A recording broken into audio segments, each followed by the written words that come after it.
Menimcha oramizda juda ko'p odam kitob o'qishni xohlaydi. Kitob o'qiydigan odam bo'lishni xohlaydi, lekin hech shu kitob o'qish degan mashg'ulotga yetib bora olmaydi. Kitob o'qishga vaqtingiz yetmaydi yoki vaqtingiz yetadigan bo'lsa ham shunchaki zerikib ketganingizdan bitta kitobni, bitta betini oxirigacha yetkaza olmay taslim bo'lasiz. Shunaqa bo'lsa ham ko'p kitob o'qiydigan odamlarga qanaqadir havasingiz bor. Ayniqsa kitob o'qishdan zavq oladigan odamlarga havas qilishingiz mumkin. Kitob o'qishni rostdan xohlaydigan odamlarga. Chunki kitob o'qishni xohlash bilan kitob o'qiydigan odam bo'lishni xohlash bilan farqi bor. Bunga o'xshash misol menimchalik juda ham ko'p odam ingliz tilini bilishni xohlaydi, lekin ingliz tilini o'rganish jarayonini o'zidan zavq oladigan odamlar juda ham kam. Shu sababli juda ham ko'p eshitadigan savolingiz qanaqa qilib ko'proq kitob o'qisam bo'ladi? Meni hayolimga birinchi keladigan javob to'g'risi shunchaki o'tirib o'qisangiz bo'ladi. Rostdan shuni bitta kitob olasiz, o'tirasiz va o'qishni boshlaysiz. Lekin hozirgi e'tibor inqirozi, miya chirish tendensiyasi va arzon dofaminga qaramlik shunchaki bitta kitobni o'tirib o'qish jarayonini ham qiyin qilib qo'ydi. Kitob o'qishni boshlashingiz bilan o'ta kuchli chalg'ishga ehtiyoj yoki xohishni sezishni boshlaysiz. Qaniydi hozir kimdir SMS yozib qolsa, telefonimni tekshirib bergan bo'lardim. Borib ozgina suv ichib kelaymikin, nimadir chaynab kitob o'qisam yaxshiroq bo'lsa kerak. Borib nimadir yeyishga olib kelaman. Agar sizga shu tanish bo'lsa, siz o'zingizga qanaqa qilib ko'proq kitob o'qisam bo'ladi degan savolni emas, qanaqa qilib kitobni yaxshi sifatli o'qish odatini shakllantirsam bo'ladi degan savolni berishingiz kerak. Ko'p kitoblarni o'qib tashlash emas, kitobni sifatli ko'rinishda o'qib, undan rostdan ham maksimal foydani chiqarib olish va hayotingizga tatbiq qilish. Hozir siz ko'p kitob o'qiyapsizmi yo'qmi, umuman farqi yo'q. Chunki siz umuman kitob o'qiyotganingiz yo'q yoki juda ham kam o'qiysiz. Va shu kam o'qiyotgan kitoblaringizdan ham hayotingizga foyda chiqara olasizmi? Shunchaki zo'r yozib qo'yibdi shu kitobni. Молодец, yaxshi yozibdi. Bo'l, esdan chiqdi, bo'lib qolmayaptimi? Yoki o'rtoqlaringiz bilan gaplashib turganingizda, "Ha, bitta kitob o'qigan edim, o'shanda unaqa deb yozgan ekan" deb ozgina aqliroq ko'rinib qolish uchun ishlatiladigan instrument bo'lib qolmayaptimi kitob o'qish? Siz kitob o'qishingizni hech kim bilmasa ham eng muhimi shu kitobdan hayotingizga foyda chiqara olasizmi, yo'qmi? Mana shu eng muhimi. Agar unaqa bo'lmayotgan bo'lsa, undan foydaliroq qilsa bo'ladigan ish juda ham ko'p. Bir yozuvchi aytganida, "It is better to know one book intimately than 100 superficially." Tarjimasi bitta kitobni chuqur bilgan, 100 ta kitobni yuzaki bilgandan yaxshiroq va bu narsaga men rostdan ishonaman. O'zi kitob o'qishga qanaqa yondashish kerakligi haqida qadamma-qadam gaplashishdan oldin mana shu nuqtaga ham bir og'iz to'xtamoqchi edim. Maqsad qildim bu yili 10 ta yoki 20 ta yoki 50 ta kitob o'qiyman inshaalloh degan har xil maqsadla odamlarni kitob o'qishdan uzoqlashtirib yormayotganmikin deb o'ylab qoldim to'g'risi. Endi men ingliz tili ustozi bo'lganim uchun ko'proq analogiyalarni shu sohadan keltiraman. Bu holat nimaga o'xshaydi? Juda ham ko'p o'quvchilarda uchraydigan holat, masalan, bitta o'quvchi bitta darajadan ikkinchisiga o'tyapti. Masalan, beginnerdan LMga yoki LMdan pre'ga o'tyapti deylik va yakuniy imtihonda shu bitta darajadan ikkinchisiga o'tayotgandagi yakuniy imtihonda masalan 65% yoki 70% oldi. Men aytaman boshqatdan o'qi. Bu darajani 3 dan 1ni bilmayapsan. Keyingi darajaga o'tishing seni ingliz tiling uchun foydali bo'lmaydi. Katta xato bo'ladi desam, yo'q ustoz, iltimos keyingi darajaga o'tkazingman, maktab bitirgunimgacha upper intermediate bo'lishim kerak deb aytadi. Seni upper intermediate'ga hozir ham kirgizib qo'ya olaman, lekin bu degani sen upper intermediate darajasiga loyiqsan degani emas-ku desangiz, o'quvchi mayli, ota-onalar ham kelib, iltimos o'tkazib yubora qoling, keyingi darajada yaxshiroq o'qiydi deb iltimos qilib kelishadi. Xuddiki maqsad tepa darajada o'qiyotgan nomga ega bo'lish, upper intermediate da o'qiyapman degan nomga ega bo'lish, ingliz tilini yaxshi bilish emas. Bunaqa fikrlash o'quvchini ingliz tiliga bo'lgan qiziqishini, ichidagi drive'ini juda ham tez orada so'ndirib qo'yadi. Bu xato. Kitob masalasida ham xuddi shu gap. Juda ham ko'p kitob o'qib yorgan odam nomiga ega bo'lish emas. Sizni maqsadingiz bitta kitob o'qigan bo'lsangiz ham shu kitobdan maksimal foyda chiqarib hayotingizga tatbiq qila olish bo'lish kerak. Mana to'g'ri maqsad. O'zimda olib qarasa ko'p kitob o'qish bu unga maqsad qilish kerak yoki harakat qilish kerak bo'lgan narsa emas, o'z-o'zidan kelib chiqadigan holat deb o'ylayman. Ayniqsa bugun siz bilan gaplashadigan odatlarimizni shakllantirsangiz, inshaalloh Allohningiz bilan o'zi rostdan ham o'z-o'zidan kitob ko'p o'qiydigan odam bo'lib qolasiz. Agar siz menga bu yil atigi bitta kitob o'qidim, lekin shu bitta kitobni 100% tushundim, 100% eslab qoldim va Allohningiz bilan hayotimni o'zgartirib yuboradigan foydali chiqarib oldim shu kitobdan desangiz, "Ey Allohim barik, menga aytib bering, qanaqa kitob ekan, qanaqa foydali chiqardingiz, nima haqida ekan" deb juda ham xursand bo'lgan bo'lardim. Bu yili 100 ta kitob kitob o'qidim, lekin ko'pini eslab qololmadim deganingizga qaraganda. Xo'sh, nechta kitob o'qishingiz emas, kitobni nechta o'qisangiz ham sifatli o'qish, undan foyda chiqarib hayotingizga tatbiq qila olishingiz ancha muhimroqligini tushungan holda keyingi qismga o'tamiz. Xo'p, qanaqa qilib kitobni sifatli o'qisa bo'ladi? O'zi sifatli o'qish deganda nimani tushunishimiz kerak? Ba'zilar kitobni qanchalik tez o'qib chiqishingizni sifatli o'qish deb tushunishi mumkin. Voy, bir kunda tugatib yubordingmi shu kitobni deb hayron qolishligingiz mumkin. Yoki qanchalik qiyin kitob o'qisangiz, shunchalik zo'r o'qisa kerak deb o'ylashi mumkin odamlarni.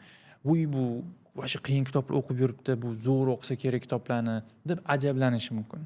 Yo'q, menimchalik kitoblarni sifatli o'qish quyidagi 3 ta omilga borib taqaladi. O'qigan narsangizni tushunish, eslab qolish va hayotingizga tatbiq qila olish.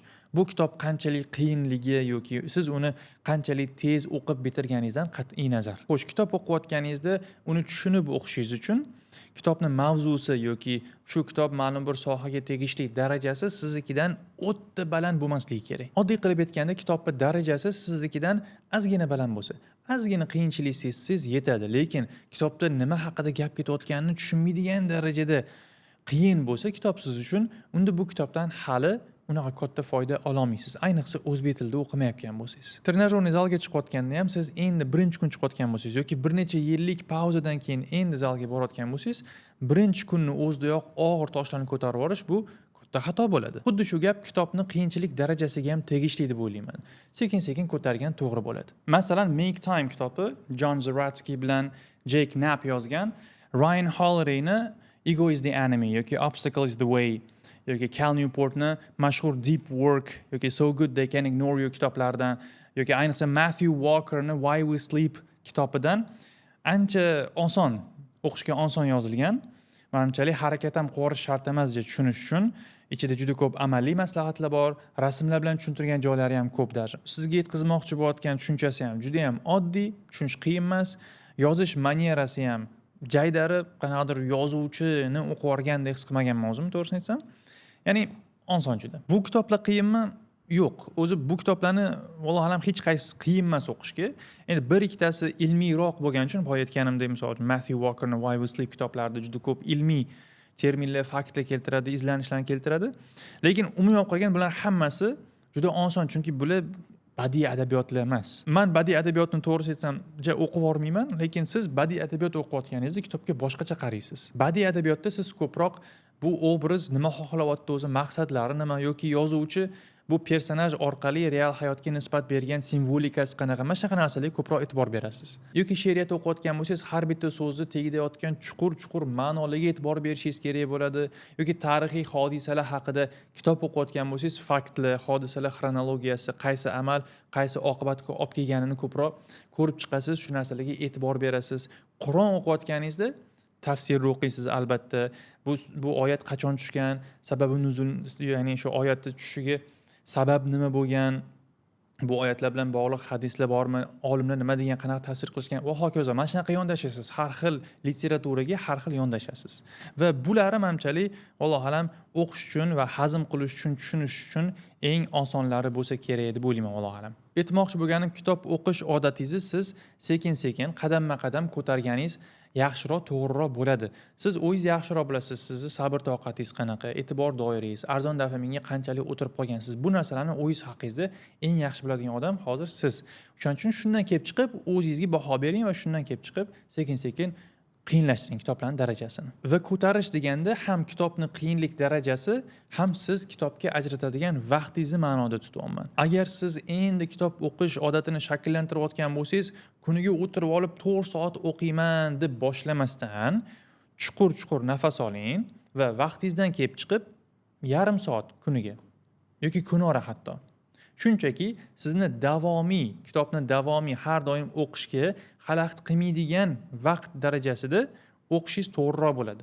Davomiy o'qisangiz eng to'g'risi shu. 4 soat bir kunda 4 soat o'qiyman deb bo'ldi, qolgan miyangiz shunaqa zerikib ketgandan keyin bo'ldi, menga emas ekan o'qish deb tashab qo'ygandan ko'ra har kun yarim soatdan yoki kunora hech bo'lmasa yarim soatdan o'qish ancha yaxshiroq bo'ladi. Yillab o'qiysiz, qancha kitob o'qib tashlaysiz, qancha foyda olasiz kitoblardan o'shanda inshaalloh. Ikkinchidan, aksar kitoblar bo'limlarga ajratib chiqilgan bo'ladi va bu narsa bekorga qilinmagan. Bitta bo'lim tugaganida ko'pincha bitta fikr yoki argument yoki hikoyadagi bitta hodisa tugaydi, o'z yakunini topadi, xulosasiga keladi. Men aytgan bo'lardimki, har bitta bo'limdan keyin to'xtang. Chuqur nafas olib, o'zingizga savol bering. Xo'p, nima bo'ldi bu bo'limda? Nima haqida gaplashilindi? Mana bunaqa argument bildirdi. Chunki mana bunaqa ekan. Savollar bering, ozgina o'zingiz bilan o'zingiz bahs qiling. Avtorni sizga ishontirmoqchi bo'lgan fikrga qo'shilasizmi? Nimaga qo'shilasiz, nimaga qo'shilmaysiz? Kerak bo'lsa, bu bo'limni yana bir sidira ko'zingizga turib o'qib chiqing. Nimaga bunaqa qilish kerak deb bilaman. Chunki siz birinchi o'qiganingizda yangi fikr, yangi mulohazalar bilan tanishdingiz xolos. Bittada keyingi bo'limga yana yangi fikrlarga, yangi mulohazalarga sakrab bormasdan pauza qilib, hozir o'qib chiqqan fikrlaringizni, mulohazalaringizni qaytadan bir sidira ko'rib chiqishdan maqsad ularni miyada qotirish. Ma'lum bir mavzuda ozgina mulohaza qilsangiz, nimaga to'g'ri, nimaga noto'g'riligini kimlandirib o'tirib olib bahs qilsangiz, masalan, fikrlar almashsangiz, qara, mana bunaqa degan ekan, sen qo'shilasanmi, qo'shilmaysanmi? Nimaga qo'shilasan, nimaga qo'shilmaysan? Men masalan mana bunaqa deb o'ylayman, meni fikrim haqida nima deb o'ylaysan deb ozgina fikr almashsangiz yoki o'zingiz bilan o'zingiz bo'lsangiz ham fikrlarni xayolingizda ozgina aylantirsangiz, ancha yaxshiroq tushunasiz va ancha yaxshiroq esingizda qoladi inshaalloh. Hozir biz bo'lim haqida gaplashamiz. Keyingi maslahat o'zi butun kitob bilan ham xuddi shunaqa qilish. Butun kitobni ham ikkinchi marta o'qib chiqsangiz, uni tatbiq qilish, hayotingizga tatbiq qilish, ikkinchi o'qiganingizda undan ham ko'proq foyda chiqarish ehtimoli juda ham oshadi. Men ko'pincha bitta kitobni ikkinchi marta o'qib chiqayotganimda, birinchisida o'tkazib yuborgan kichkina detalchalar o'zini ko'rsatishni boshlaydi yoki asosiy maqsad, kitob maqsadi yoki tushunchasi miyada yaxshiroq joylashadi. Hozir sizga aytadigan maslahatimni anchadan beri o'zim hayotimda tatbiq qilib kelardim. Boshqalardan eshitmagan edim. Lekin yaqinda mana shu kitobda to'g'risi shu haqida gapirilganini ham o'qib qoldim. Qanaqa maslahat? Kitobni eshitib turib o'qish. To'g'risini aytsam, bu sizga berayotgan maslahatimning orqasida izlanishlar yoki eksperimentlar o'tkazilganmi bilmadim. Men hozir tajribamdan kelib chiqib aytaman. Nimagadir kitobni eshitib turib o'qisam, ancha fikrni tiniq tushunayotgandek va oson tushunayotgandek tuyuladi. O'zbek tilida kitob o'qisangiz, shunchaki bitta eksperiment qilib ko'ring. O'qiyotgan kitobingizni eshitib turib o'qishni qanaqa sizga yordam beradi? Qancha ilovalar bor, vallohu alam bilmadim, lekin men bilganim mutolaa ilovasi. Juda ham ko'p kitobni manchalik tarjima qilib, uni audio ko'rinishiga keltirishgan va taqdim qilishgan o'quvchilarga o'zbek tilidagi va hali ham shu narsani amalga oshirib kelishyapti, vallohu alam.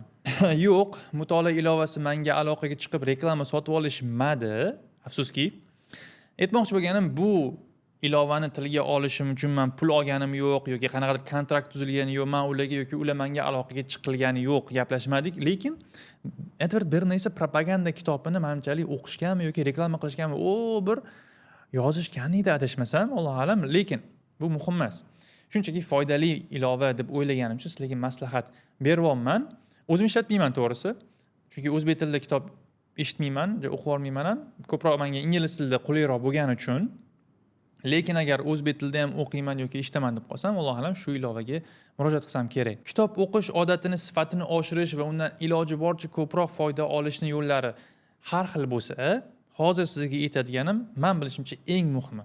U ham bo'lsa note taking. Boyatigu har bitta bo'limni o'qib tugatganingizdan keyin bir sidira shu bo'limda qanaqa argument bildirildi, qanaqa dalil keltirildi, nima isbotlandi, qanaqa misollar keltirildi, siz u argumentga qo'shilasizmi, nimaga qo'shilasiz, nima qo'shilmaysiz, shu narsalarni hammasini bir sidira o'qib chiqqaningiz, mulohaza qilganingizdan keyin endi o'sha narsani yozib olasiz.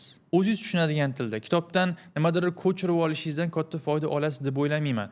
Men masalan Notion programmasini, ilovasini ishlataman va o'qiyotgan yoki o'qigan kitoblarimni har bitta bo'limi haqida hozir aytgan narsalarimiz konspekt qilib boraman. Qisqacha yozib boraman. Bu yerda bunaqa deyildi, mana bunaqa fikr bildirildi, mana bunaqa dalil keltirildi.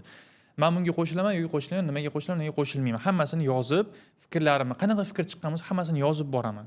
Keyinchalik shu kitobdan menga nimadir kerak bo'lib qolsa, shu konspektlarimga qaytib, bemalol inshaalloh qidirgan narsamni topaman. Lekin bu raqamli qanaqadir program ilova bo'lish shart emas. Daftarga yozib borsangiz ham bo'ladi. Eng muhimi yozib borib, o'sha daftarga, o'sha manbaga qaytish sizga oson bo'lsa bo'ldi. Va konspektni yoki shu note takingni o'qiyotganingizda qilmaslikni maslahat beraman. Bitta bo'limni o'qib chiqing. Xotirjam, chalg'imasdan, yozish chizishlarga fikringiz bo'linmasin. To'xtamasdan bitta bo'limni maza qilib o'qib chiqing. Keyin ikkinchi marta o'qiyotganingizda boyatku ikkinchi marta o'qiysiz dedik-ku, ana o'shanda note taking, ya'ni konspekt ishga tushirishni boshlaysiz. O'zi bu konspektchi o'qiganingizni kimgadir tushuntirib berayotgandek yozsangiz zo'r bo'ladi. Ya'ni shunaqa yozingki, mana shu yozgan konspektingizni o'qib, mana shu bo'limda nima deyildi, qanaqa deyildi, nima yo'naqa deyildi va sizni fikringiz nima bo'ldi mana shu yozilgan narsa haqida mana shu odam o'qib tushunib olsin qisqacha. Shunaqa qilib o'zingiz ham yaxshi tushundingizmi yo'qmi bilib olasiz. Chunki bitta narsani boshqa odamga tushuntirib bera olmasangiz, demak, o'zingiz ham yaxshi tushunmabsiz yoki juda ham yaqin orada esingizdan chiqarib yuborasiz. Anu gapni eshitganmisizlar, nimadir o'rganmoqchi bo'lsang, o'rgat. Mana sizga imkoniyat. Yozib, xuddiki shu narsa orqali, shu yozuv orqali, konspekt orqali shu narsani kimgadir o'rgatmoqchi bo'lganda yondashsangiz, inshaalloh bu ma'lumotlar sizning miyangizda juda ham mustahkam joylashib oladi inshaalloh. Konspekt qilish, ya'ni note takingni men juda ham muhim deb bilaman, birodarlar. Agar kitob o'qish odatingizni sifatini oshirmoqchi bo'lsangiz va o'qiyotgan narsalaringizdan rostdan foyda olmoqchi bo'lsangiz, iltimos note takingni amalga oshiring. Albatta shu narsani qiling, katta o'sish sezasiz. Xulosa qilib aytaman, birodarlar, kitob o'qish juda ham kerakli va muhim mashg'ulot, lekin bu degani duch kelgan kitobni o'qib olish kerak degani emas. Masalan, mana shu kitoblarning ham 99%ni musulmon yozmagan va ichida ba'zida Alloh subhanahu va taolaning diniga to'g'ri kelmaydigan fikrni tiqib ketishi mumkin. Masalan, shu Make Time'ning o'zida ham yoki boshqa nechta kitoblarda avtorlar darvinizm yoki evolyutsiya teoriyasini eslab ketadi. Aytmoqchi bo'lganim, misol uchun shu biza evolyutsiya bizani miyamizni mana shunaqa rivojlantirganki deb aytadi, aytolmaydi yoki bilmaydi, что Alloh subhanahu va taolo bizani miyamizni shunaqa rivojlantirib qo'ygan. Yoki bizani maymunsimon o'sha neandertal qarindoshlarimizni necha asrlar, yillar oldin masha qilgan uchun bizda masha odatlar shakllanib qolgan deb ma'lum bir argument keltirishga urinadi. Shundan bizni ehtiyot bo'lishimiz kerak. Ya'ni har doim bunaqa kitoblar o'qiyotganingizda islomiy perspektiva bilan qarashingiz kerak. Tushunarli? Bilingki, siz musulmonni ishini o'qimayapsiz va bulardan faqatgina o'zini sohasiga tegishli fikr qabul qilamiz. O'sha ham Allohning diniga qarama-qarshi kelmasa. Shundan ham bilsangiz bo'ladi, mana kitob yozdi degani hamma narsani bilib oldi degani emas ekan. Bo'lib ham eng muhim narsada u ham bo'lsa Alloh subhanahu va taoloni tanish, nimaga yashayotganini bilish. Lekin bu odamlardan alhamdulillah bu mavzularda hech narsa o'rganishga yoki savol berishga muhtoj emasmiz. Alhamdulillah, Alloh subhanahu va taolo Rasululloh sollallohu alayhi vasallam orqali bizga bu narsalarda yetarlicha ma'lumotlarni yetkazib qo'ygan. Allohga hamdlar bo'lsin. Bu mavzularda bizda yetarlicha materiallar, yetarlicha kitoblar bor. Maza qilib o'qib mutolaa qilsak bo'ladi inshaalloh. Bu odamlardan faqatgina o'zini sohasiga tegishli dunyoviy foydalarni olishimiz mumkin. Alhamdulillah foydalanamiz, ya'ni o'zimizga musulmonlarga foyda tegadigan bo'lsa olamiz. Albatta, boya aytganimdek, Alloh subhanahu va taolaning diniga qarama-qarshi kelayotgan narsa bo'lmasa. Shuning uchun yana bitta eslatib o'taman, kitob o'qiysizmi, podkast eshitasizmi, agar musulmon kishidan bu materialni iste'mol qilmayotgan bo'lsangiz, har doim sal qattiqroq e'tibor berib turing, islomiy perspektiva bilan bu materialga yondashayotganingizga. Faqatgina dunyoviy foyda olasiz. Mamnaqa masalalarda siz o'zingizni aqidangizda, o'zingizni qadriyatlaringizda Alloh subhanahu va taolaning dinida qattiq turasiz va zarracha shubha uyg'onsa, mana shu narsalarga tegishtirayotganiga, aqidangizga ozgina zarar keltiradigan ma'lumotlarni sizga ishontirishga harakat qilayotganiga ozgina bo'lsa ham namyoq sezib qolsangiz, bo'ldi. Yo'q, buni o'qimas ekanman deb chekka surib qo'yishdan hech qanaqasiga tortinmaslik kerak deb bilaman, Alloh alam. Foydali bo'lgan bo'lsa like qoldiring, kommentariyada o'z fikrlaringizni bildiringlar, birodarlar bilan ulashinglar. Shu orqali men bilamanki, men ko'proq mana shunaqa videolarni qilishimni xohlayotganingizni. Alloh subhanahu va taolo hammamizning ilmimizni ziyoda qilsin, manfaatli ilm olib, uni o'zini yo'lida ishlatishga tavfiq bersin. Barakallohu fikum. Assalomu alaykum va rahmatullohi va barakatuh.